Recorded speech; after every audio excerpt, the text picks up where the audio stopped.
Welcome back to the work week. Inflation drops as that carbon tax data starts to show up in the data. There will be a budget in the fall after all. And the FBI looks north in the ongoing drug crisis. And the Liberals now look to censor the internet.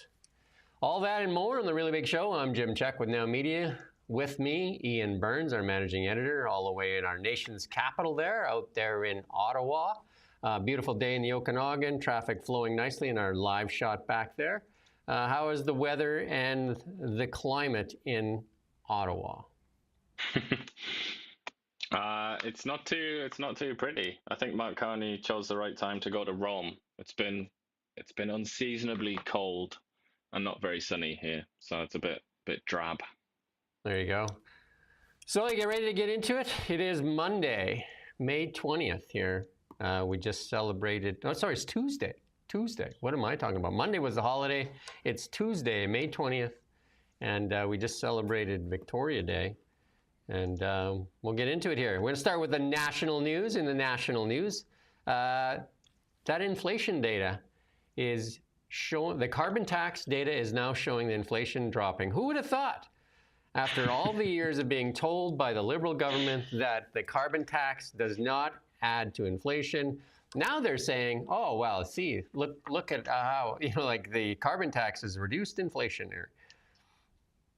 Crazy. I mean, that will never stop that will never cease to amaze me, that there was a genuine debate for a number of years about whether the carbon tax actually caused inflation. And there were very serious people, or people that take themselves very seriously, that said that it didn't. Or if it did, it was minuscule, just a tiny, tiny minor effect.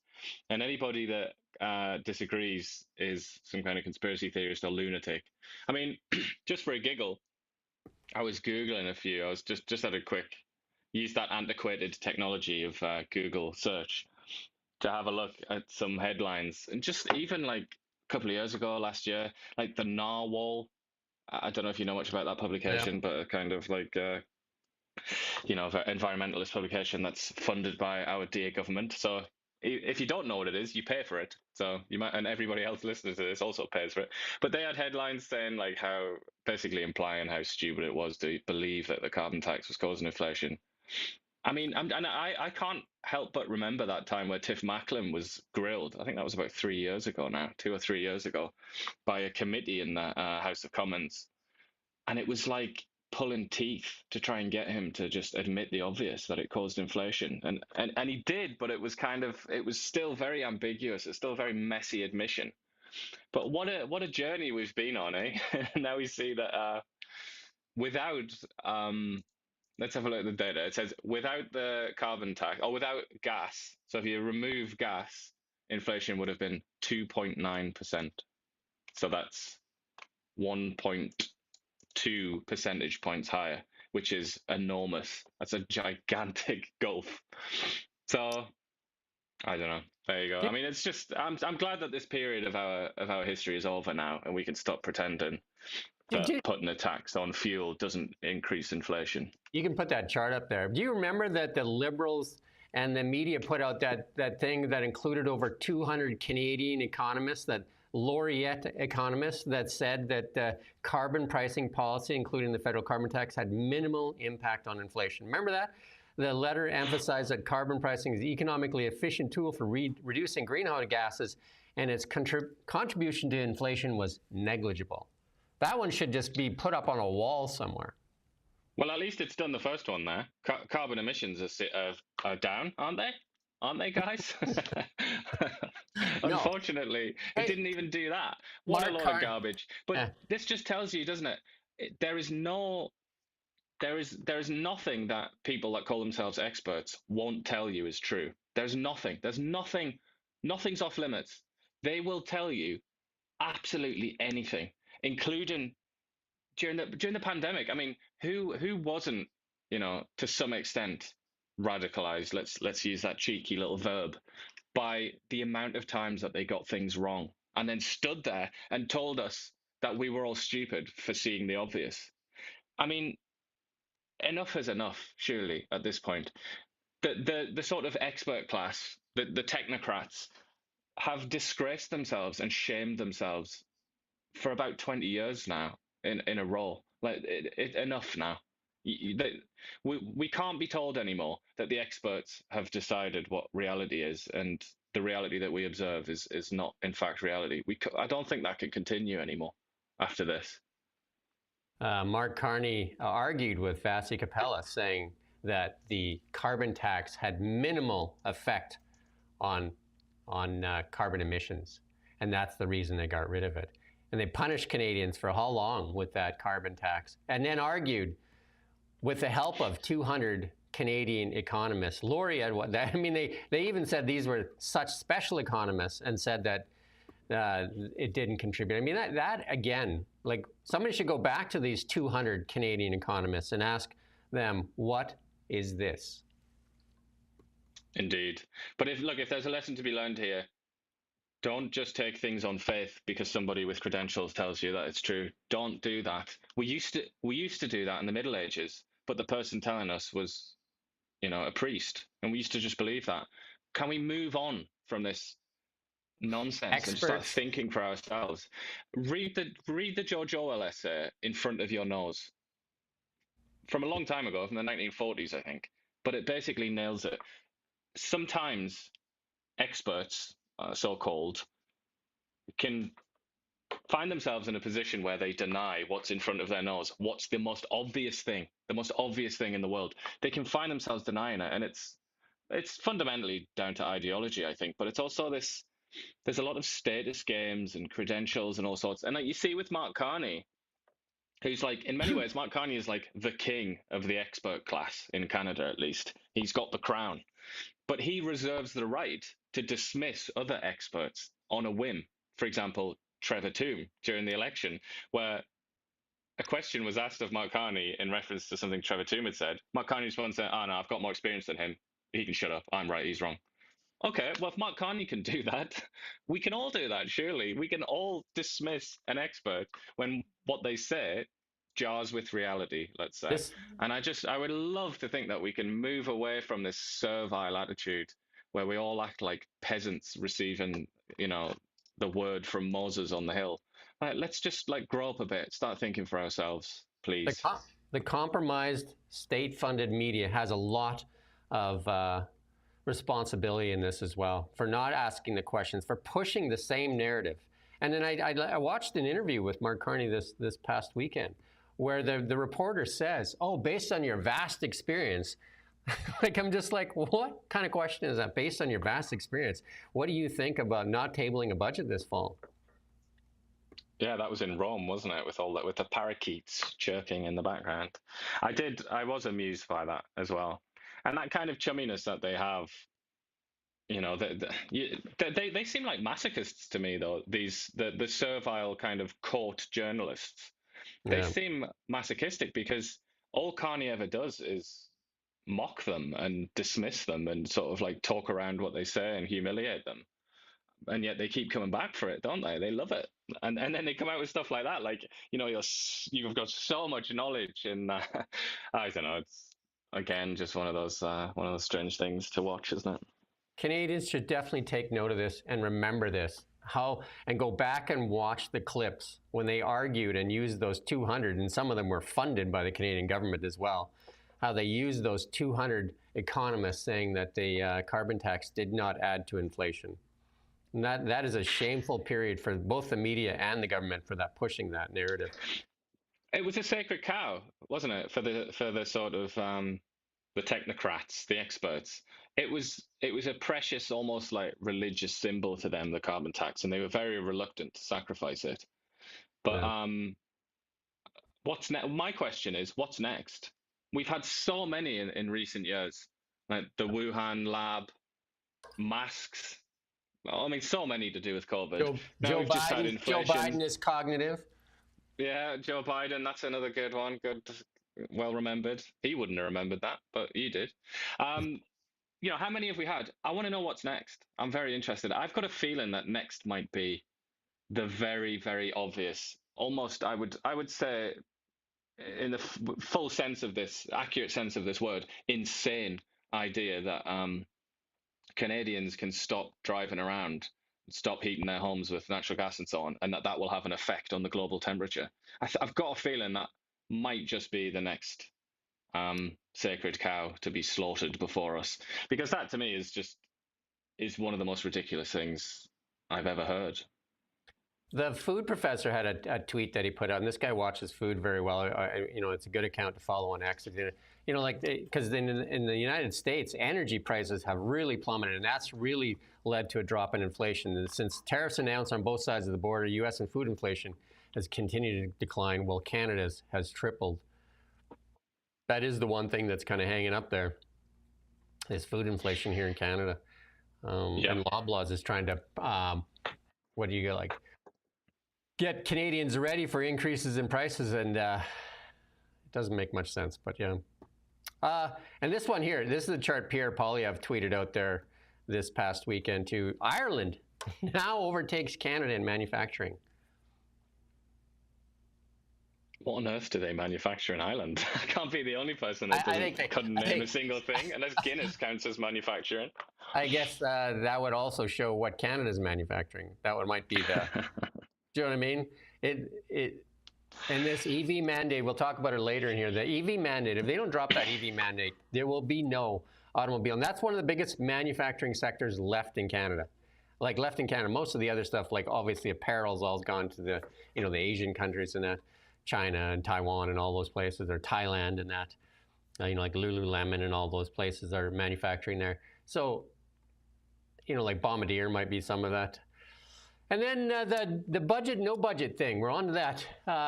Francois Philippe Champagne, in an interview with Vasi Capella, said there's no budget, just a fall economic statement. And we wonder why we didn't get a budget now as Parliament resumes. And he said they wouldn't even do that, and they wouldn't even do a fall budget. And then lots of blowback from economists and the media even on, like, where's the budget? And of course, Pierre Poilievre pushing that point. And lo and behold, Mark Carney comes out again and corrects another minister. This is how many ministers has he corrected or had to fix some of the damage or do damage control? Yeah. Oh, but I mean, I'm assuming you watched that entire Rome press conference, because he was asked about Gregor Robertson's comment, wasn't he, about house prices, about how he doesn't think house prices should come down. Carney's response to that wasn't to chastise Robertson. He entirely endorsed his position, actually, but he did it. I mean, he did it like a professor that doesn't really know what he's talking about, but wants to shut up a student who's asked an awkward question, which is kind of how he always acts, isn't it, Carney? Yeah. And he was just talking about, we want it to be affordable vis-a-vis the increase in salaries, which will be, it's just like incapable of speaking clear English. But yeah, so he didn't chastise him. But I don't really know if this is a chastisement of Champagne. I would imagine that this is more Carney's been told maybe that this is a really bad look. This is really stupid. Oh, no, and it's not just about Canadians who are upset. It's about international lenders and ratings agencies and that kind of thing. I think the full plan was that they weren't going to do it, and then they seen the blowback, and then he just said, "Oh no, we're going to do it." And Champagne was the fall guy for it. It just blows me away. Like I talked on, I think, Friday and Thursday, like how the former Bank of Canada governor, a guy in finance, isn't going to table a budget. And then now they're saying it's only going to be kind of like a small budget because, they've only got a few short weeks to do this. You remember when Pierre Poilievre's promised that they were going to stay in Parliament till they accomplished a bunch of things. And they've been off for, 151 days so far? I mean, they've barely worked. That's the truth. What they say in England when there's a soccer player that's not very good, they say he's been stealing a living. I would say Canada's entire political class has been stealing a living for about 6 months or more. Yeah. So he's just saying, the House is going to be sit for like 3 weeks, so it's tough. Well, just have them sit longer. You've had half a year off, and it's just unbelievable. He said Carney has just won an election based on this idea that this is the greatest crisis that we've faced since like the Second World War or something like that. Do you think during the Second World War, do you think people had like massive sabbaticals and really long summer and winter vacations? Obviously not, because there was a bloody war to win. For God's sake. one of the things the Liberals have learned is to do a lot of stuff under the cover of darkness, and the more you have Parliament sitting, the more questions can be asked. But also, I feel like for a technocrat like Mark Carney, Parliament, MPs, even ministers to some extent, just get in the way. They're just an obstacle. Whereas when they're gone, he can just get on with what he wants to do and act more like a kind of central bank governor. I feel like that's probably his preference. And as I said that months ago, I presume that's how he's going to govern, and it does really look like that's the case. And he's also, obviously he's being told from time to time, isn't he, to be politically savvy, but I don't think in general that he's particularly savvy in that sense. Whereas for Pierre Poilievre to have said that was very savvy, wasn't it, politically? But I just feel like Carney, he just doesn't really play that game, does he? We got a clip here from Kash Patel, the FBI director here, talking about the drug crisis. So we're going to play this clip. In the first 2-3 months that we've been in the seat under Donald Trump's administration, he has sealed the border. He has stopped border crossings. So where's all the fentanyl coming from still? Where's the trafficking coming from still?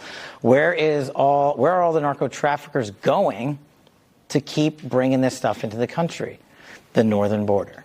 Our adversaries have partnered up with the CCP and others, Russia, Iran, on a variety of different criminal enterprises, and they're sailing around to Vancouver and coming in by air.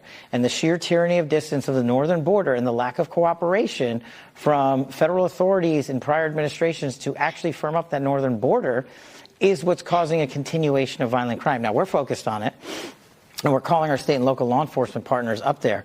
But you know who has to get to step in is Canada, because they're making it up there and shipping it down here. And I don't care about getting into this debate about making someone the 51st state or not, but they are our partner in the north. And say what you want about Mexico, but they helped us seal the southern border. The facts speak for themselves. The border that's open, I'll give you a statistic that I gave to Congress that nobody was paying attention to. Over 300 known or suspected terrorists crossed into this country last year illegally. Known or suspected terrorists, not illegals. Not just illegals, known or suspected terrorists. 85% of them came in through the northern border. Wow. This year, 100 known. There you go. Let's put out that tweet there from Eleanor Sturko. Put that up on the.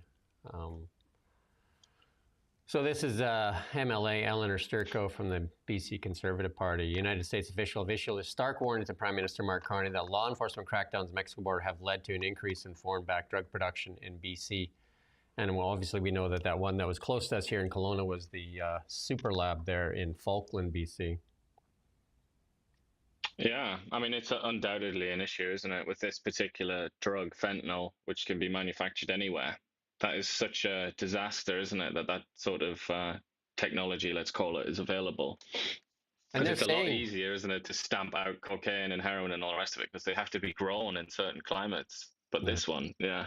But I would say for Kash Patel, if you were walking down Vancouver east side, you were having a little plod, just taking in the sights, and he came up to you and said, "Excuse me, sir," what would your reaction be? Because I can tell you, I would run. He looks like an absolute nutcase.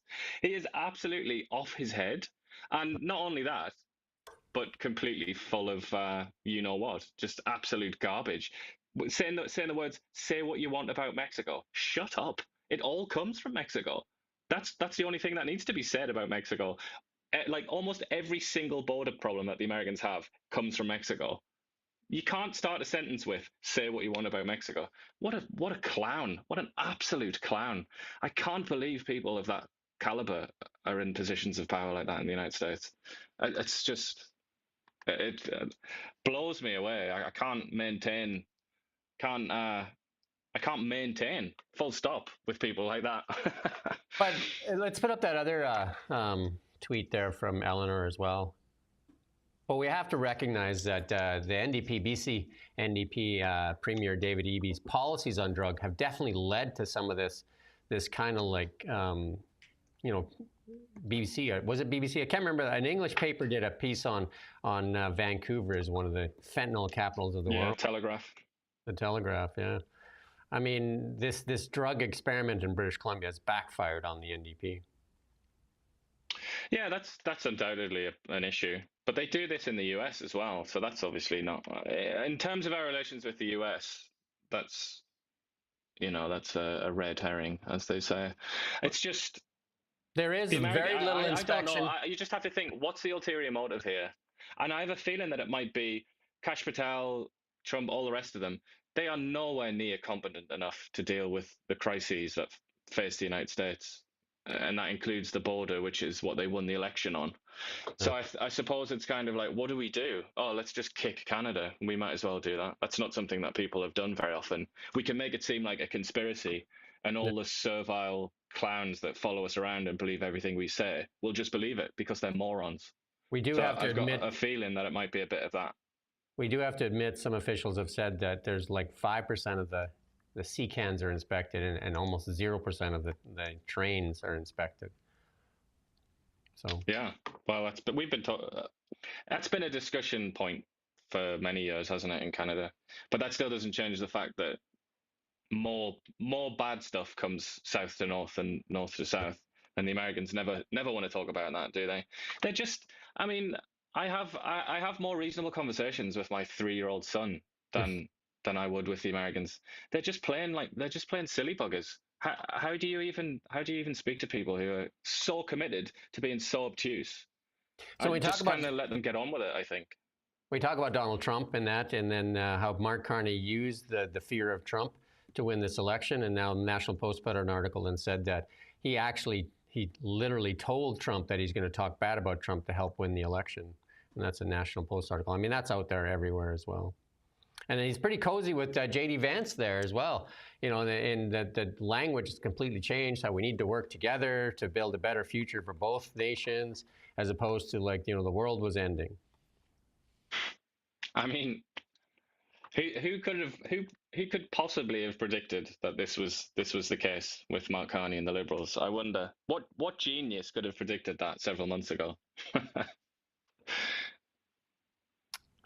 And then the Liberals are quietly bringing back Bill C-63. Well, Bill C-18 is still in existence, even though I think almost anybody in Canada now sees that Bill C-18 is a failure, including when we interviewed all the candidates here, including the new Liberal MP here, Stephen Fuhrer, have said Bill C-18 needs to go. Yet, there's no talk of removing Bill C-18, but there is talk about Bill C-63, the Online Harms Act. Yeah, there's a lot of unloved legislation that's just kind of lingers on. And then the excuse is always, oh, we've got this massive crisis with the US. We don't have time for that. But we do have time to go on holiday for a very long time and just never be in Parliament and never create any laws. Slide these bills through. And let's play this clip here from Stephen Guilbeault.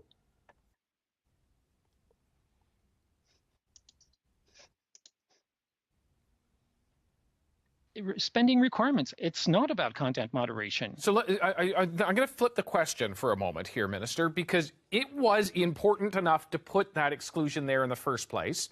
Now it's gone. Why was it important in the first place to put it there? We're not interested. I mean, it's not what the bill is about. I mean, I hear you saying you're not interested, but there literally was an exclusion that was put in the original iteration of that bill, the thing that was reviewed, and then it got to committee, and bingo, bango, bongo, the exclusion is gone. So why was it important to put it there in the first place, such that now the committee has removed it?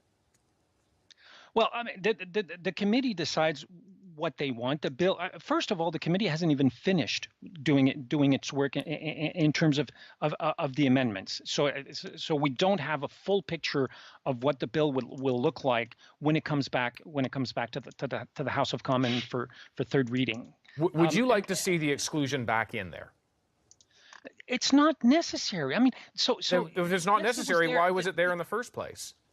Well, we've worked on this for many months. We came up with what we thought would be the best possible bill, but bill can always be perfected. They will be amended, and it's not the purpose of the bill. So it's not required to be there because, I mean, again, this idea that the CRTC would start doing content moderation has no basis in reality. In its 40 years. I have a tough time watching him. If if I think about that too seriously, I would genuinely start to weep. I think, because to think that that's the Canadian elite, that people like that are literally in charge of our lives. So I mean, it's kind of like staring into the abyss, that, isn't it? It's agony to do that. He obviously is trying to figure out how to lie his way out of that, because he's the same guy that told us 200 Canadian economists have said that the carbon tax does not add to the inflation numbers, and also told us that how important it was, and that it is the single most important thing to do to reduce carbon emissions before the world comes to an end. And also the guy that said there should be no more investment in roadways across Canada, and that nobody needs a car. Like, this is the guy that's now in charge of the internet in Canada. What are we going to get out of this guy? I mean, like I say, we don't want to make people cry on a Tuesday morning, do we? Oh, afternoon.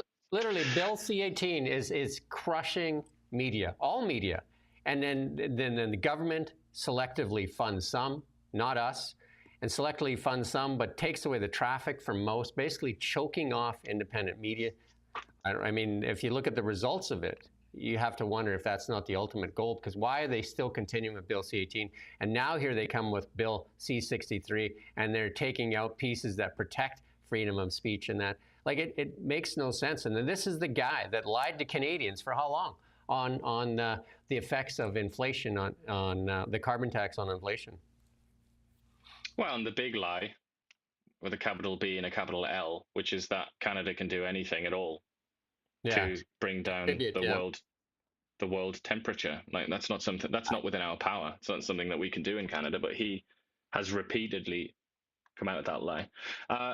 Just to quickly go back there to the Online Harms Act, which you mentioned, I think that's more serious than, possibly even more serious than Bill C-18, actually. No, but for sure. That is, I mean, all I have to say there, we don't have to go on a big ramble about the importance of freedom of expression and all the rest of it. Just look at England. Just look at England, because they have something very similar. And a police officer, a retired police officer, was arrested not so long ago by police officers that went into his house and looked at his bookshelf. You can read the story, just Google it, you'll find it quite quickly. They looked at his bookshelf and found that he had books by pretty sort of moderate conservative writers like Douglas Murray, who I assume most people have heard of by now. And they were looking at it and they were like collecting it and saying, like, oh, look at this material. And they like referred to it as Brexity, because in England, the Brexit vote was a bit of a divide between right and left, with right more inclined to vote for Brexit. It's just imagine that in this country for a second. Imagine somebody coming to police coming to your house and looking through your bookshelf and being like, oh, this is interesting, like revolutionary thought here. I'm not sure I like that. I mean, that should frighten everybody. That should frighten the whole world. I know that's England, but that should frighten the whole world, especially when you think that Mark Carney was a British citizen, his wife's British, spent a lot of time in Britain as a governor of the Bank of England, and seems to really follow British politics very closely. So be afraid. If that goes ahead, be afraid. Be very, very afraid. That might be the end of this show as well. Like our memes. Could be the end of. It could be the end of a lot of things. It could be the end of people using X, Twitter, whatever. It could be the end, because that's where most of these come from in England. People write tweets, like pretty innocuous tweets, and then the police come around and arrest them. It's just like, it's not like they're saying, I'm going to kill the prime minister on this day, I've got these explosives. It's not like they're doing that.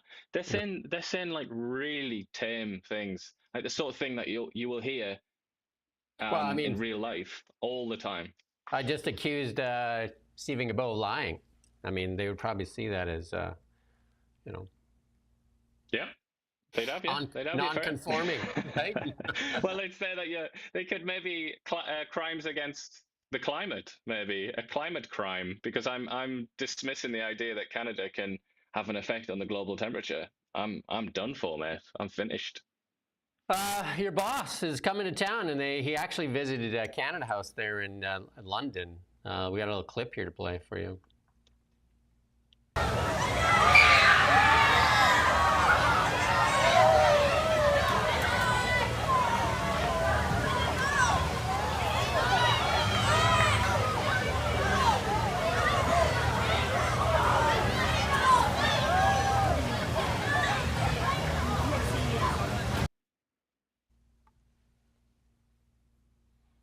Bit anticlimactic, wasn't it? Like screeching girls as if it's like the Beatles going to get out of the car, and it's just it's just as an old man sort of wobbling along. I wonder if that's a soundtrack. Yeah, maybe from the Beatles era. The Beatles, because it seems like a lot of young that's people. Obviously, yeah, that's obviously preparation, isn't it? Or it's somehow connected anyway to his visit next week to Ottawa. Yeah, that's for sure. Getting ready. Get ready. Get ready. And then your favorite mayor, the Toronto mayor, is getting this. We're going to play this clip first, and then we'll talk about it. This is exciting because I'm in front of a construction site. It's home to 55 seniors. They're going to move in early spring next year. We're building it, and Queen Community Center, a very well-known, very good social service agency, is going to come and operate it. These seniors that are going to be here will get comprehensive support, whether they need mental health or any other kind of services. So, yay! This is exciting. There you go. How exciting. Seniors can look forward to living in a steel box before they move into a wooden box. That includes her. She's a senior, isn't she? So it must include her then. Like I said, this is what we can look forward to. Pottersville, where your new home is stacked sea cans.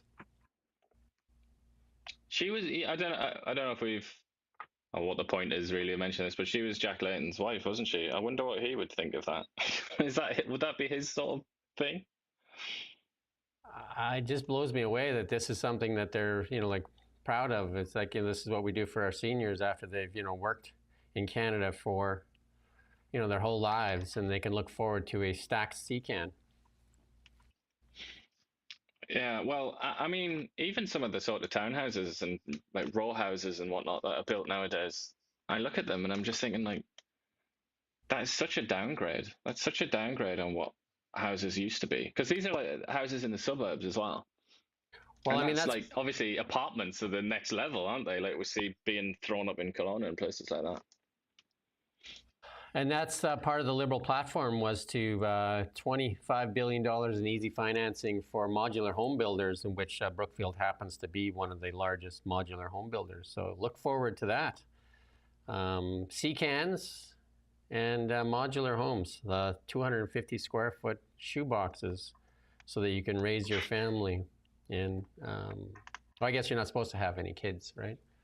But, yeah, I was going to say, man, you're starting to, now and then, you start to move towards the far right a little bit, don't you, when you say things like that? Having children. Having children, yeah. Come on. All right, Goebbels, mate. Bloody hell. Yeah, so to me, like, that's where we're putting our seniors. Why don't we just go right to the wooden box? Never mind, because, we do have MAID in Canada. Well, you can't do any work in a wooden box, can you? No, yeah, I guess problem. Walmart greeter. Brett Wilson, former very politically active Brett Wilson, says Canada Post strike notes from unions and workers that plan to walk out on Friday, and that's the same union that messed up Christmas for so many people. There you go. Well, nothing's changed. It's the same lay of the land as it was then, really, isn't it? This was just a temporary measure that was put in place, so we're basically just back to December or whatever it was. I mean, I think there's $1 billion worth of debt sitting there, and it's highly unprofitable, and a workforce that wants more, and I don't know where we get it from. Well, the thing is, they refuse. When I was chatting to somebody from Canada Post, the idea is that they need to compete with the American ones, like UPS FedEx, and all the rest of that. UPS. Yeah. Yeah, who deliver on like the weekends and later on in the day and stuff like that. That's the problem, is that the Canada Post workers don't want to do that. They want to keep it sort of just during the work week, and obviously that's a very old system. That was pretty futuristic, wasn't it, and up to date in the 19th century, but it doesn't really work now. Well, at least you would say they're better than the Liberal government. They only want to work half the time and then take 151 days off, come back for 3 weeks, and then take the summer off. Yeah, Canada Post just want weekends off. By comparison, they're like they're some like of the hardest workers in Canada. Yeah, they're the hardest working in the federal government for sure. Yeah. They actually still have to come to work every day. Like we did that story back in December that said the Department of Defense, they're supposed to come in 3 days a week, and only 10% of them actually showed up for work for the 3 days a week. So that's the DND. Yeah, it was a low amount. So these postal workers actually have to show up for work, same as the actual military. They have to go, do their work out in the field, whereas the federal workers and the politicians don't even show up for work. Yeah. It's bananas, isn't it? But it would be sad. I was thinking about this today, just this morning. I was thinking, like, if Canada Post died, that would be sad, wouldn't it? Because we're talking a lot about national unity. Yeah. That is one of the few like institutions that stretches across the whole country, isn't it? Just lost Hudson Bay. Yeah, that's another one. Yeah. You know what I mean? And then that speaks to our climate and our economy. That's what it speaks to, and that's the sad reality. But I mean, instead of modernizing Canada Post, which they need to do, they need to find leadership in there that can actually speak with the union and say, hey, the only way we survive is we have to change. We have to change as well. Like, we're going through a crisis as well here at Now Media with Bill C-18 still choking us off. Like, we have to adapt, and that's the sad reality of everything. And then, let's talk about the Coutts border here for a second. Chris Carbert, who was convicted of mischief over $5,000 possession of a weapon dangerous to the public, was told by the Parole Board that he has demonstrated a lack of accountability in his actions in 2022. Yeah, I mean, it won't surprise many people to learn that this is being taken up, and people are saying that it's kind of, two-tier or whatever, that it's like he's not being treated the way that other prisoners are being treated.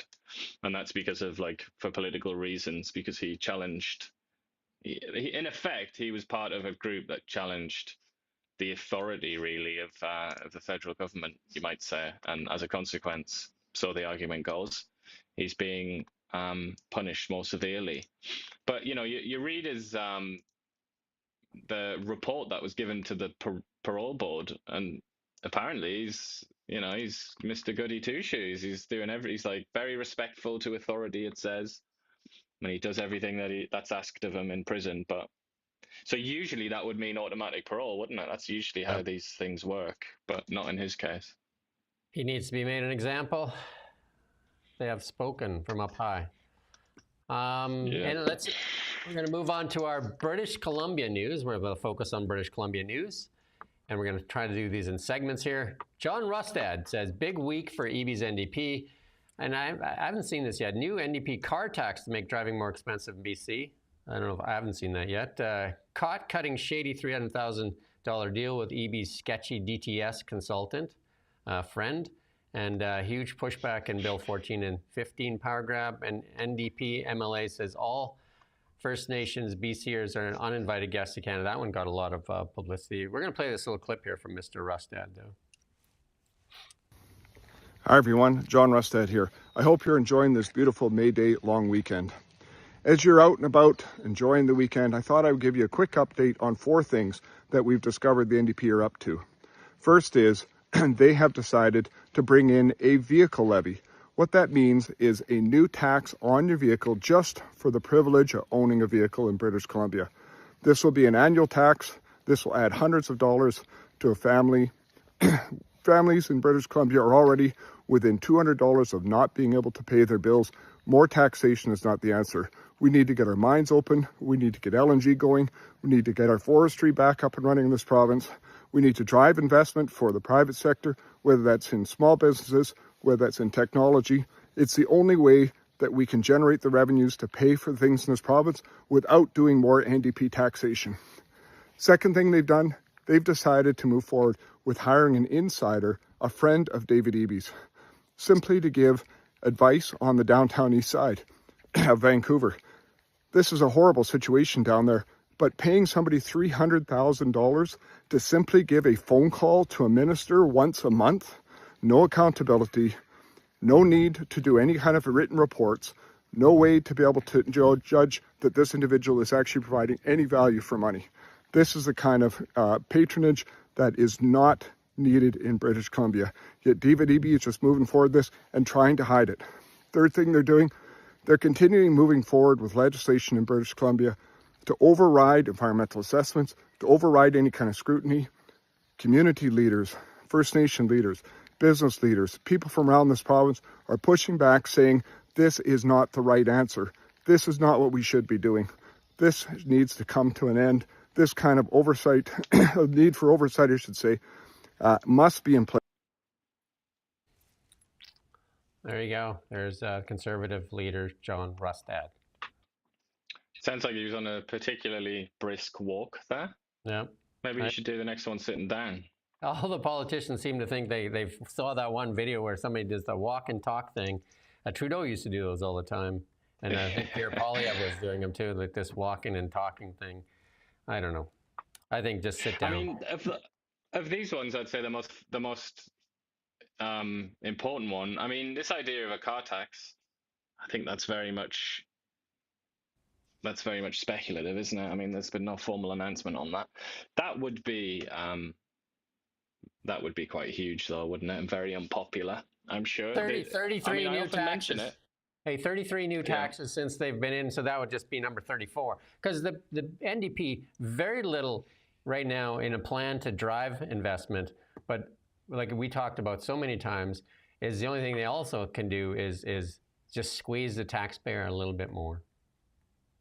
Yep, and it just so happens that when they aim for something to tax, they tend to they aim for something that will affect the most people because that will raise the most revenue. Yeah. And then they've got cars and they can just say, oh, climate change. It's just a couple $100 more. But when it came to doling out that $1,000 that was promised, that's way too much. But you can afford a couple $100 here, a couple $100 here, and a couple more $100 here. And then don't forget to tax the small businesses till they can't even afford to hire any employees. So, I mean, unless they do a sort of graduated or what they would call progressive sort of fee structure, so that based on your taxes, if you earn beneath a certain amount, maybe then you don't pay a fee for your car or whatever. Like they tend to like that strategy nowadays, don't they? Because it divides the population up. Yeah, so then you just push everybody down to that same level of standing there with the bowl and asking for more, please, Oliver. Yeah. Anyway. Yeah, well, I mean, that would be very unpopular because obviously, and like I say, I mention this a lot, but Canada seems to follow England in so many ways. England seems to pioneer all the worst things in the West world, and then Canada follows. But there's car tax in England, and it is so unpopular. People absolutely despise that, and congestion charges and stuff like that. There's all kinds of these little taxes that are thrown onto cars in England, and it is so unpopular. It's extraordinarily unpopular. So they're talking about taxing, well, first gas cars for driving into the city. They'll actually take a picture of your plate and they'll charge you for driving in the. I was in California, and so they got these. It's pretty. The traffic is absolutely like terrible there, but they got these fast lanes, like fast tracks. And you can go in, not only HOV, but you can go in these fast track lanes, and I think it's like $5, $10, $15, depending how far you go. Like, so if you want to go in a lane that actually moves, it costs you money. I mean, that's kind of, that's like capitalism gone wrong a bit, isn't it? Like a so class for roads. You look over there and you're just like, how are they going? Because it's like 3 hours to get to work, or that lane's moving. That's $15, and you're just like, I'll pay the $15. Yeah. It's just, yeah, so fast track lanes, HOV lanes, toll lanes, all kinds of stuff. And then some nations are actually doing that if you're driving into the city. I think they talked about it in Vancouver as well. Yeah. BC. Well, that would be, they're doing that. They're doing that in Paris. They do it all over England. I wouldn't be surprised if that happened. But the worst thing about that is that it erodes liberty fundamentally, doesn't it? That's like freedom to travel, which is even in the charter, isn't it? Well, But essentially that makes it harder for you to move around freely, and that's the thing that I find so corrosive about those taxes. well, the politicians in the elite class, they don't have to pay it because obviously you're paying it, so they'll get charged, and then you'll pay it from your tax dollars because it'll be all funded by the government. BC Hydro's challenge, powering the province through surging demand, drought, and a trade war. So,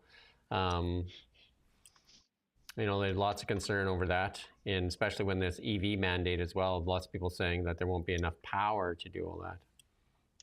Especially interesting about this is something that most of us already know, but I think we need to know it more. We need to get it even deeper into our heads, which is that BC imports electricity from the United States. Yeah. What an insane situation that is. What an absolutely mad arrangement. I just can't believe that that's been allowed to happen. What a gigantic failure that is on the part of the BC governing class.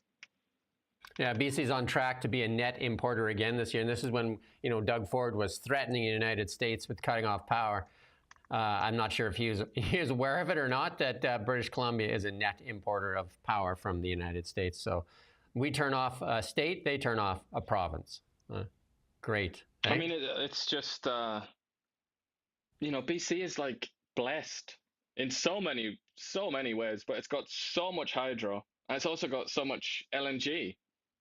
I mean, it probably also got coal. I don't even know, but it's very blessed in terms of its gas and big coal it's fields. It's water, it's rivers, and yet here it finds itself begging from the United States for energy. I mean, that's that is such an indictment of the people that have been in charge of British Columbia.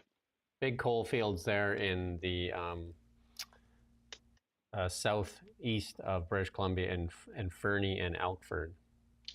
Yeah, you're right, and I should have known that because I've been around there, and it's in the museum in where is it, Nelson or something? They talk about the coal mining. A big mining area, like that, but I've forgotten. Yeah, the Kootenays are a huge mining area. Lots of history there in there, including the one that started the TSX is the mine there, Red Mountain in Trail, BC. That started the TSX actually. That was an LSE listed stock at the time, Red Mountain, and it was a quick history. And the Red Mountain, there's a couple of prospectors mining or exploring on one mountain. They looked over and said, "Why is that mountain so red?" And obviously they went over there, and it was one of the huge deposits, and Red Mountain, and it's now a ski hill and all that too. Lots of history. It was listed on the London Stock Exchange, and that was the birthplace of the Toronto Stock Exchange. So there you go, some history. Mining stock. Lo and behold, mining. But BC was it was all about that sort of stuff, wasn't it? The interior, at least. But even the coast, it was all about natural resources. But mining was a big deal. That it is in Nelson, that museum.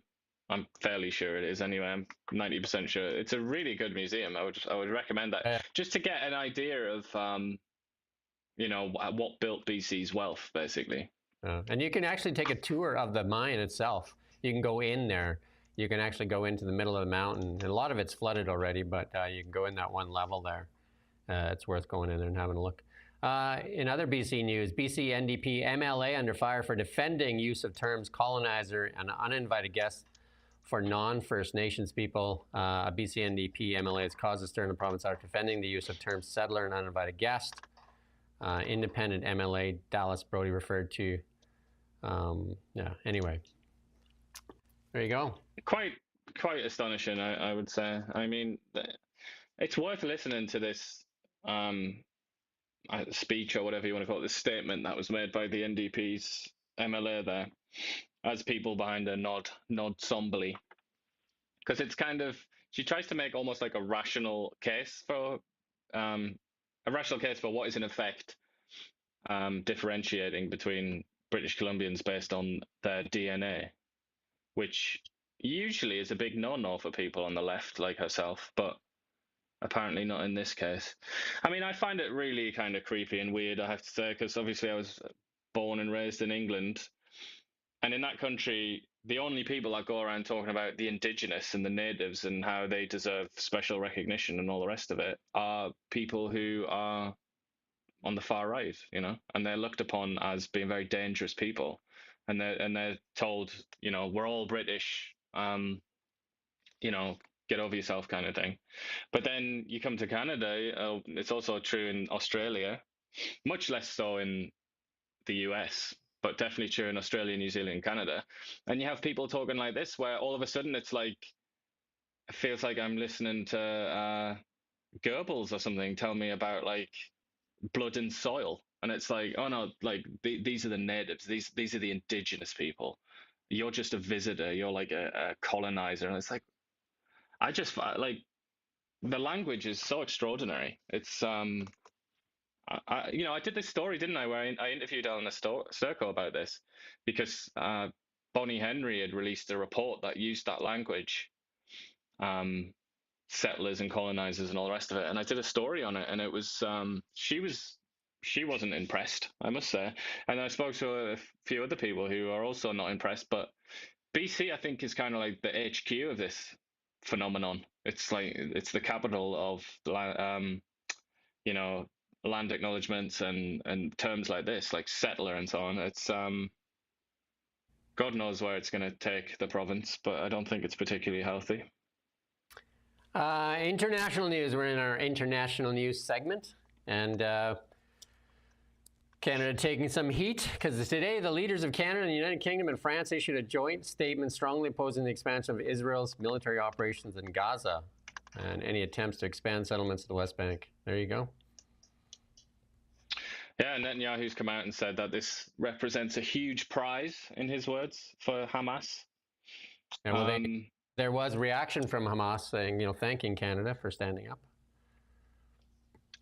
Well, I mean, yeah, it is a bit of it's a tricky one. Like Israel's argument is that the previous system for bringing aid into Gaza was being abused by Hamas, and I think that's hard to argue against because they were taking hold of it and using it basically to bolster their power because they've lost a lot of their credibility in Gaza. So they were kind of getting hold of the food and water and then distributing it, which obviously would made them a powerful force that demanded respect again after the disaster that they brought on Gaza with the attack, October 7th attack. I did see a post, I'm not sure if it's real, showing residents of Gaza protesting to tell Hamas to turn over the last of the hostages. Yeah, well, that's you see that quite a lot, but then you have to go in places like X, don't you, to find that. It's you never really see much of that in the BBC and CNN and all the big boys. They don't tend to report as much on that. They tend, you know, whether it's intentional or not, they tend to report narratives that ironically actually benefit Hamas, don't they? The idea that it's all about Israel's nefariousness, is Israel's you know, evil, genocide, or whatever words they want to use. But obviously Israel, I mean, I feel like it's crazy that I have to say this, but I obviously do, don't I? Israel doesn't want to exterminate the people of Gaza. Like that's not what they're trying to do, obviously. They are trying to diminish Hamas as much as they can, and they're afraid. They're very scared in Israel. I don't think people realize that. They look at them as being like the masters who are like really strong and mighty, but they're afraid. They're very, very scared because more than 1,000 of their citizens were massacred by people who came out from Gaza into their country. I mean, they're very cautious and they don't want the same thing to happen again. But that fundamental bit of sort of empathy that's necessary to understand Israel seems to be lacking in a lot of these discussions. So that would be a good starting point, I imagine. Some outlets in the United States are calling this the story of the century, bigger than Watergate. Not that Biden has cancer, but just some of the people coming out now saying Jake Tapper's book kind of opened up Pandora's box. And then some people are saying that Biden's cancer announcement on Sunday, saying that he has prostate cancer, sparked a fierce debate in the United States because the cancer had spread to the bone. And they're saying that this would be, a lot of doctors coming on there saying this is like at least 4 or 5 years that this would have been there. And how could they have missed it if this was just discovered? And then some people saying that this is being used to just cover and kind of like say, stop all the negativity about Joe Biden while he goes through cancer. And so this story is kind of like combined with the Jake Tapper's book and all the stuff coming out now that Joe Biden was not in running the country. I find it hard to imagine how could you like falsify or whatever it would be, conceal medical records? Like if the speculation or if the accusation is true that he did know he had cancer a long time ago, and obviously there was that press conference, wasn't there, where he made a few headlines where he said like millions of Americans, including myself, have cancer or something, and it was like what? And now that takes on a different meaning now, doesn't it? But I just don't know how could he sort of achieve a conspiracy of silence and in this situation. I don't know. I mean, maybe it is possible. Maybe you do have more control over your medical records than I thought, but you would expect that through the White House system and all the rest of it, that it would have been logged if he'd been diagnosed with cancer. We do have this clip from Bernie Sanders actually saying that the Democrats are the threat to democracy. We're going to play this clip, and he was interviewed here.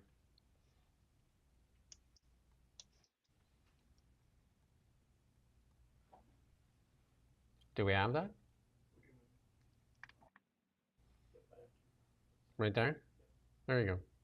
They didn't even know if it was her. We didn't even know if Biden was president. We didn't even know if these were her talking points. And we felt that over the last 4 elections, Democrats, we felt that we didn't have a say on who could be president. We talk a lot about the Republicans being autocrats and oligarchs and taking over democracy, but from the Democrat perspective, and I'm a lifelong Democrat, I felt like the Democratic Party completely removed the democratic process from its constituents.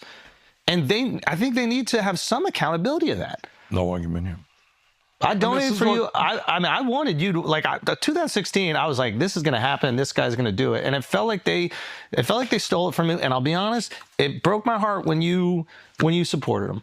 Look, but you have, in the world that I live in, you got a choice. And I mean, a lot of people, including my wife, agree with you.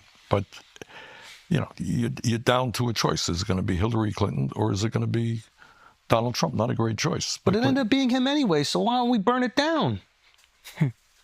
Well, because it's easy to say burning it down means that children are not going to have, you know, food to eat, that the schools will deteriorate, people will not have health care. I got it. And I'm an elected official. I got to represent the people. That's fair. And I can't turn my back on. But then could we not also say, if ostensibly there hasn't been a fair primary for the Democrats since 2008, are they not also a threat to democracy? Yes. We often hear. Fair enough. That is, yeah, I'm not going to argue with that point. There you go. It's said out loud by Bernie Sanders. The obvious, once again, has been said out loud by someone. You're talking about the next lie, right? There you go. Said out loud. The real threat to democracy is the one screaming the threat to democracy. Well, just the DNC in general, I mean, they've screwed him over twice now. Yeah. Not just that one time in 2016. It was, wasn't it? Yeah, I think it was 2016. They've done it twice. But Bernie is like, I don't know. He does take a lot of heat, doesn't he, for having gone along with it, so to speak, and having just said okay, and he backed Hillary, didn't he? And look who he's running around with right now. He's running around with our own America's Elizabeth May, AOC. Yeah, they're often together, aren't they? I guess maybe she's his protege. But I mean, Bernie Sanders, for my money, Bernie Sanders is a few hundred levels above AOC in basically every single way. AOC, I don't think she's a very good talker. Again, it's similar to Justin Trudeau, very charismatic, good talker, but this nonsense, just absolute nonsense. Let's move on to markets, though. In our market segment here, let's talk about markets. Stock market, kind of like, just kind of chugging along there. Like not much going on. After the big downgrade, people are expecting the stocks to fall. Not much reaction there at all. Just kind of like hanging in there. So not much reaction to the downgrade. Gold. Our friend gold. Seeing a little bit of movement upward there in the recent, with that downgrade, a little bit of movement back into gold as gold is up again this morning. I'm just getting a look, up $50 this morning. And then in Canadian dollars, that's at 45.69. So gold doing extremely well. Bitcoin. Bitcoin definitely strong. Bitcoin, we said that it was likely going to challenge its old high, currently at 105,241. Look at that. The Bitcoin looking to challenge that previous high. If you look at that chart there, and there it is, just at that level there. And so now the question is, does it burn its way through that, slice through it, and move substantially higher, or does it find some resistance there and kind of chunk along here for a bit? So these are the moments to watch for if you're trading technically, what it does from this point here. Canadian dollar, still just languishing,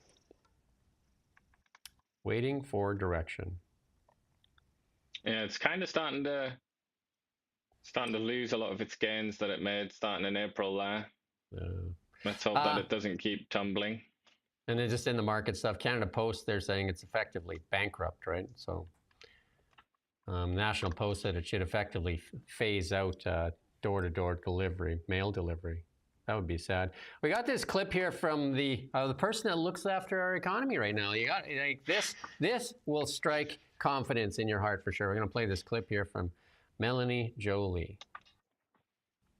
Solve some of the issues we may have in the auto sector or, elsewhere in the country. But speaking of investments, as you know, Honda has postponed this $15 billion EV investment in Ontario. I know you spoke to the CEO. Yeah. I know they said no jobs will be lost. But to me, that also means that no new jobs will be created. If they are pausing this for as much as 2 years, it sort of begs the question, what industry will there be for the EV vehicle industry? Well, all that work that Minister Champagne did doesn't seem to be bearing fruit if Honda's saying we're not going ahead with this right now. Well, because I think there are a couple of reasons why. Because there's a trade war with Trump. There is also the IRA, the Inflation Reduction Act of Biden, that really created much more of an industry in the EV sector, and that Trump is not following suit. And meanwhile, it's just the demand on the part of consumer has lowered. So we need to make sure that we have conversations, find ways to be in solution mode. That's why I for sure will want to go to Japan and Korea and in Europe to talk to CEOs in that sector. And meanwhile, I think that we can drive the economy through also different sectors, definitely the energy sector. We can become this energy superpower the Prime Minister has been talking about. We can invest in AI, digital tech. And finally, my last point is because I'm in charge of research, I think, and what we're seeing with President Trump going after Harvard and other universities, we can attract the best and the brightest here in Canada, and that will be my goal. And I'll work with Mona Niemer, the head, scientist of for the Government of Canada, and also with universities across the country. That's it. I'm going to sleep. I think that she's going to solve most everything because I can't see why any Harvard grad wouldn't want to come to Canada for half the wages, double the taxation. Like it doesn't make. You're being a little bit optimistic there, mate. Half. I think more like a fifth. So you come for half the wage, half or fifth of the wages, and double the taxation, and no health care really, no health care you can access, and housing crisis. Why wouldn't they come a Harvard grad? Why wouldn't they come up here? And she's in charge of AI and research, and again, I'm going to say this over and over and over again. I did post on LinkedIn. I got tons and tons of reaction. If they don't drop the EV mandate here in Canada, there will be no automobile sector in Canada. I don't know how plain I can say it. They're going to deny it till it goes, like it blows up in their faces. But even Mary Barra, we're going to talk about it later. Mary Barra came out in the U.S. and she's campaigning there to get, she sent a letter to shareholders to get them to write a letter in California to stop the EV mandate there. It's just, it's just ludicrous, right? Like if you listen to what she said, and she loves a good junket, doesn't she? Because the bar tab she runs That's what it's all about. Yeah. is crazy. Like maybe somebody should inform Melanie Jolie through AI and tech that there's a thing called a phone or a FaceTime or whatever that you don't need to actually fly there to meet with CEOs of whoever she's meeting. Where's the deal? You also don't need to meet the CEO. Yeah. Like Where's there'll be the people deals? in Canada that represent Honda, etc. from Like, Japan. They'll tell you everything you need to know. You don't need to go to Japan. They slag on Trump all the time. Where's the deals? Like over $10 trillion in deals signed. Where's our deals? Where? I'd like to see one. Just name one. Just like tell us about one deal. Anyway. But did Canada's best journalist not ask about the EV mandate in that interview? Oh yeah, it must have been just the next question before they got cut off. It must have been the next question before they got cut off. Because how many failures so far? Rosie Barton, Line Electric, Northvolt, Honda delay. Do you know what I mean? Like we could spend all day talking about the corporate welfare that was doled out to these companies. Not even the leaders in EVs, and it was doled out, and they're all failures. There you go. And Rosie Barton. Well, she did ask about that, didn't she? But she didn't put it in quite those terms. She's just like, I know you've said this already, but... but yeah, Rosie, maybe she's not listening, but I know Christia Freeland listens. Maybe she can text Rosie. Go on Tinternet, go on Google, and type in "beg the question," and go and learn what that means, because it doesn't mean what you think it means, sweetheart. Let's move on to our tech section and technology and AI. And Elon Musk has changed his name to, maybe you'll know what this is, Kikis Maximus. I'm sure that's just a frog meme, isn't it? That's the Kek, like the frog that came into the mainstream during the election of Donald Trump in 2016. It's just usual infantile there you go. Garbage from Mr. Musk, I'm afraid. let's play this clip here from Starlink, though. Let's play this clip.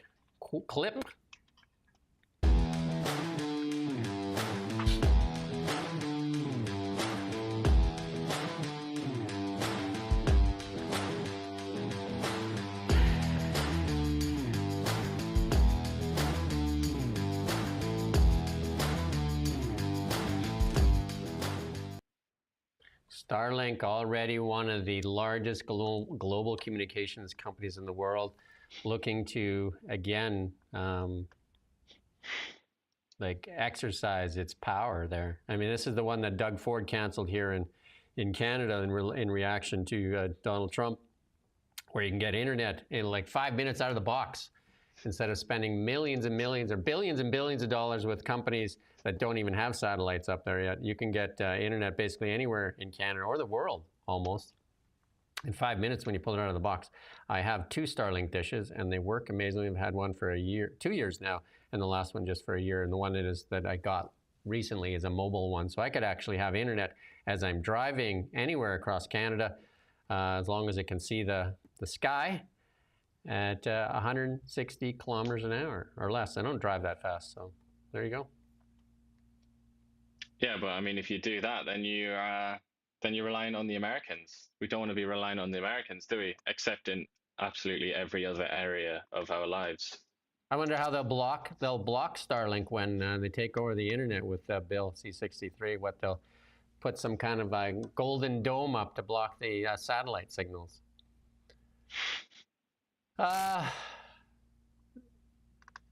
This one here is NVIDIA no longer just a chip maker. It's infrared layer of intelligence there powering AI factories, agents, and humanoids. This is huge. People need to start paying attention to what's going on in the AI sector. This is NVIDIA's revenue as it's ramping up. It's becoming so important. NVIDIA is just absolutely huge. And then the next one here, we talk about Jensen Huang there talking about how big the humanoid market is. And this is where Tesla's working on. Tesla is one of the biggest companies in the world and leading in so many leading technologies. Again, the Canadian government has made Tesla an enemy of the state, really. Robotaxi set to launch June 1. That's not even a week and a half away in Texas. Robotaxi launches. Elon Musk promises to have a dance troupe on stage with him at the investor event in Texas there with Optimus and Jensen Huang saying that there's a $50 trillion industry. Huge, absolutely huge. And then here's Robotax. We're going to play this clip here as we go through these quickly of somebody driving their Cybertruck here while they're making their espresso. And I use it every day. Let's play this clip though.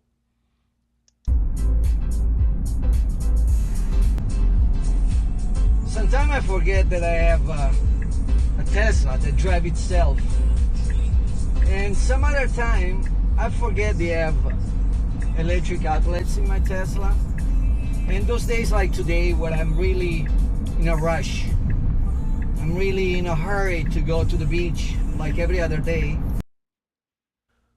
There you go. I use full self-drive every day. You've used it as well, Ian. For the people that don't understand it, it actually works. So there's that. Every time I drive nowadays, I have to bring it up. I have to say, like, God, I wish someone else was doing this. I wish a machine was doing this. Yeah, no, I use it every day. It's actually quite good. If you're eating a hamburger when you're driving, you know what I mean? Like I used to eat, like if you're eating a burger as you're driving on the road there, you put your knees on, and maybe I shouldn't be saying it, but you use your knees to steer while you're eating that hamburger. That's not exactly the safest thing. And when I first started using full self-drive, I told my daughter that I put it in potato chip mode because when I'm driving, I try to eat something not good for me while I'm driving. And I call it potato chip mode as I was driving. So it's actually pretty good. And then here's a better tomorrow. Here's a view of what Mars will look like. And I think there's a lot of people after they live for a while here in Canada, they might want to put their name up for it, for a pod there. Because instead of a CCAN in Toronto, as you age out as a senior, I would take this over the CCAN in Toronto any day of the week. Yeah, why not, eh? At least that would be interesting. A hot CCAN does not seem like the good reward for a long, hard-working, working 50 years in Canada, and then they're just like, and here's your reward. Welcome to the CCAN, where they'll put some mental health facilities in there for you in case you decide that you want to, use MAID so that we can move somebody else into your CCAN. Like Futurama, where they have the suicide booth, don't they? Where you go in and you put your coin in and it gives you the MAID treatment. And let's go on to the automotive section. And this is just cash flow for EV. This is what I keep saying. Like, this EV mandate is absolutely ridiculous. So these are all the EV makers in the United States there. And the only one making money above that line there is Tesla. That's the one. All the rest losing money. This is the free cash flow history of pure EV makers. There's Ford and GM and all of them in there. And there you go. So Rivian, the one burning the most cash. Look at that. Rivian is the yellow line there. What's the straight line? Is that Workhorse? I don't know. Yeah, maybe. There you go. They've all got like such pretentious names, haven't they? Like Faraday. Anyway, and this is another green deal here in Canada. Another lithium battery recycling firm, Li-Cycle, files for bankruptcy protection in Canada. The Liberals and Doug Ford sold billions in taxpayers and subsidies as the economy industrial. Yeah. So just another one of the corporate welfare ones gone bust. It turns out it's not as inevitable as we keep being told. That you need to get on the right side. You need to get in early. That's not quite being shown to be true, really, is it? In any regard, and that includes solar panels and wind turbines as well. So Grok 3.5 about to launch, but Grok can now do charts and generate charts, and they just did a deal with Microsoft. I watched the interview with Elon Musk and the head of Microsoft, and they've now partnered there with Microsoft in Azure. This one is absolutely. Do we have this? Do we have the video? The video I think is down below there of this mothership here. Do we have this video here? Can you play that clip? This one is actually scary. Yeah, play that.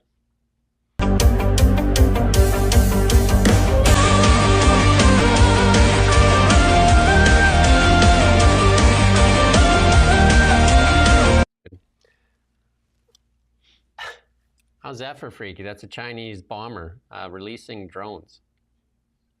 It's funny and actually a little bit sad that the British military also released a video recently, and it shows a Chinook helicopter dispatching one drone, a single drone, and they're presenting that as like a great achievement in Britain.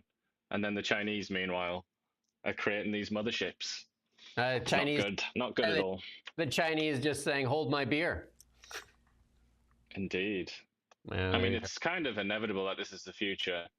You really want to be on top of it. I mean, the Chinese, they've also shown what I consider to be like the absolute obvious. I can't believe this isn't more frequently done, but they've got ones where they look like pigeons. They've got like birds' wings, and it's quite like, presumably as we get better with robotics and that kind of thing, it should be possible to create a drone that is indistinguishable from an eagle or something like that at a certain range, and that just adds all new kinds of horror to the whole, to war, really, to everything.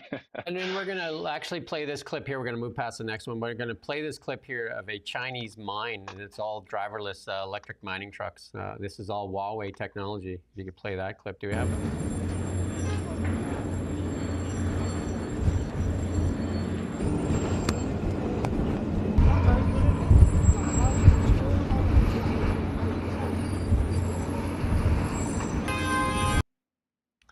So that's a fleet of 100 driverless electric mining trucks and equipment with Huawei technology. There you go. It's pretty cool.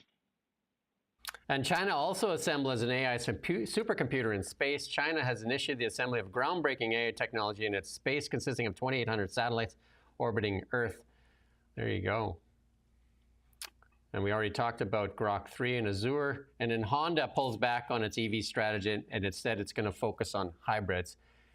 So they announced, this is the one where they, going to build that big plant, this EV plant, billions of dollars in Ontario. That's the one Joe Lee and Rosemary Barton were talking about. But it says that Honda's going to shift its focus to hybrids instead. So there you go. And then the United States has scrapped the EV mandate, and then also state by state now they're starting. This is the Vermont governor pausing the electrical vehicle requirements.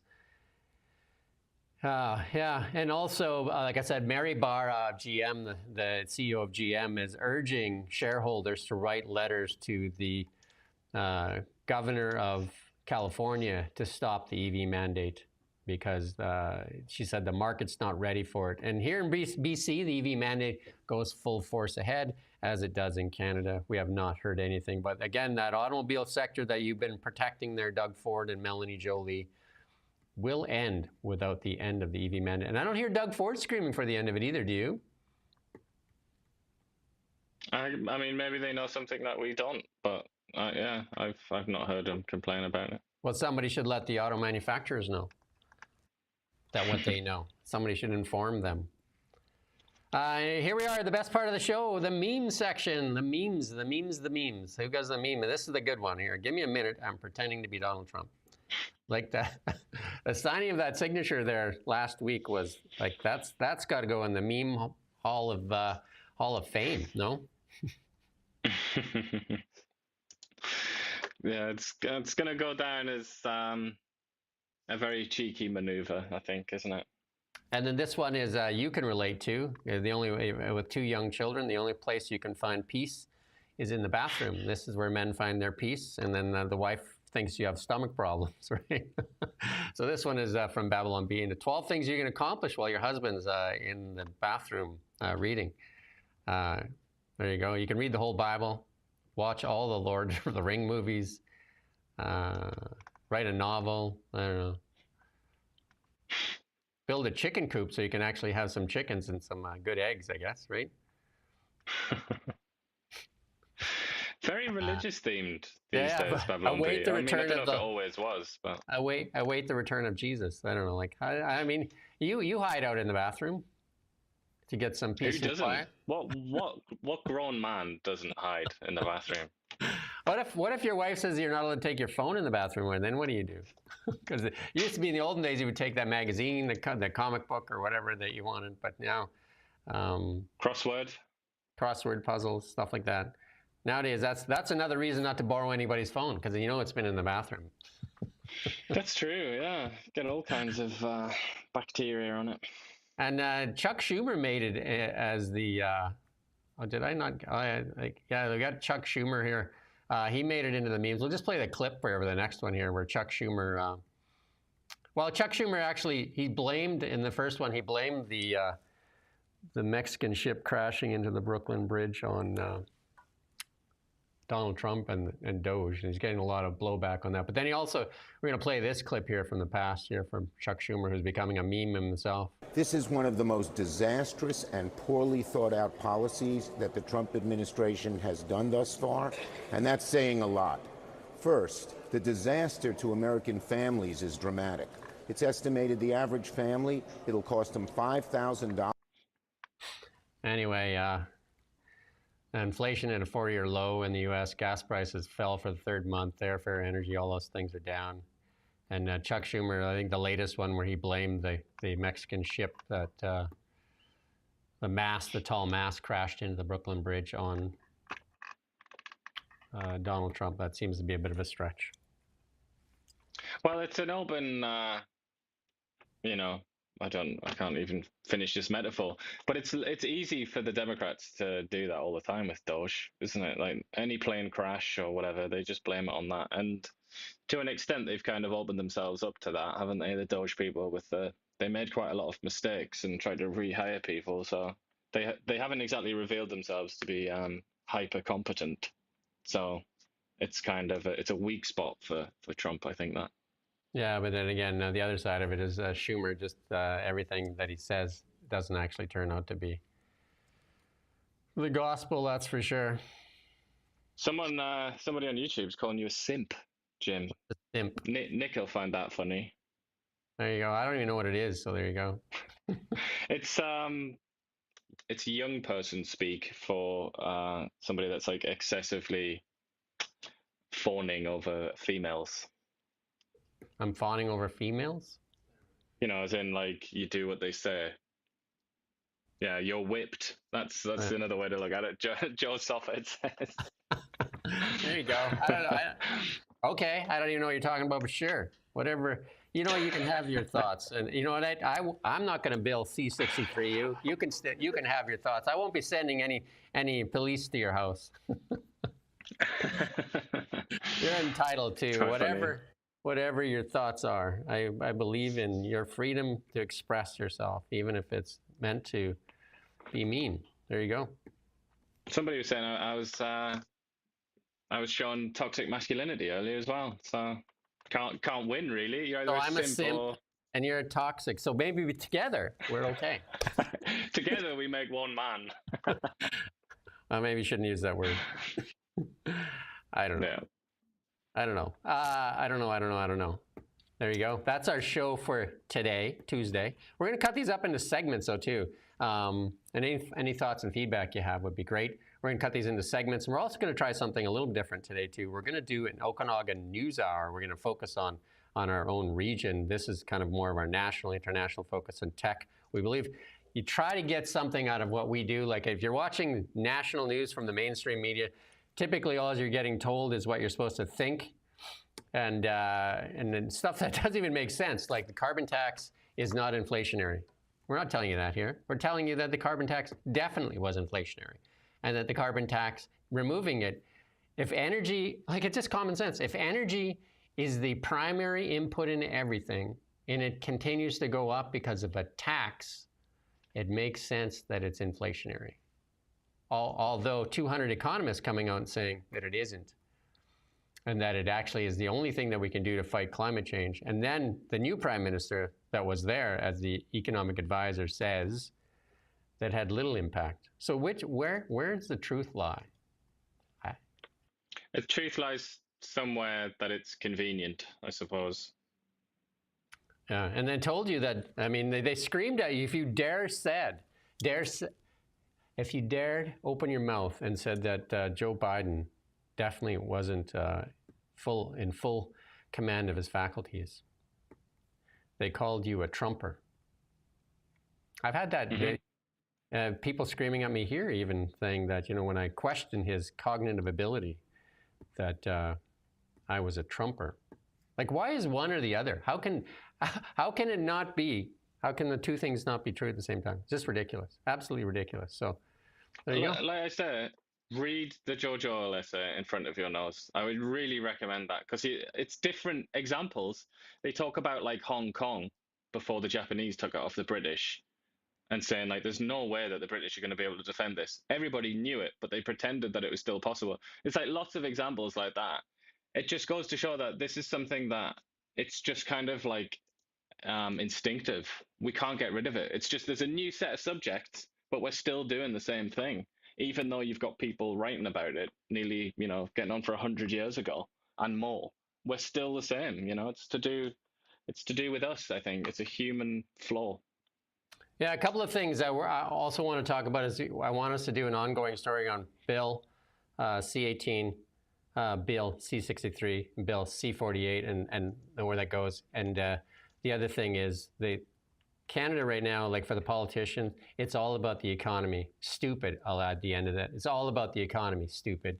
Like, there needs to be focus on the economy, and on investment in Canada, not on identity politics and virtue signaling. Hopefully the last 10 years have taught the new liberals that is not the way, and maybe our mainstream media that continues to get money. And look at the CBC. The first thing that happened, the liberals, the only thing they wanted to prop up is the CBC as far as media goes in Canada. Pierre Poilievre would have freed the media there with repealing Bill C-18 and funding local journalism and spending money with local journalism. And the liberals, all they did was increase the budget for CBC. And what's the first thing they did? The first thing the CBC did was give all the executive team a raise. Got to celebrate. And not that the reporters didn't get a raise, the executive team got a raise, because obviously, I guess they could say success. We got the liberals elected, so here's your reward. Isn't that? Maybe that's how it works, right? We got the liberals elected. They're the ones that did the lobbying. Dole out the money for the people that got the liberals elected. And again, there was a comeback of the century in Canada, no? Definitely. There you go. That's the really big show for Tuesday, May 20th. And we'll be back tomorrow, unless Bill 63 stops us. All right, until then, cheers. Thanks for watching. We don't just report the news. We live here too. We're your neighbors, bringing you stories that matter to all of us. No government funding, no outside influence. Kelowna Now, local, independent. News you can trust.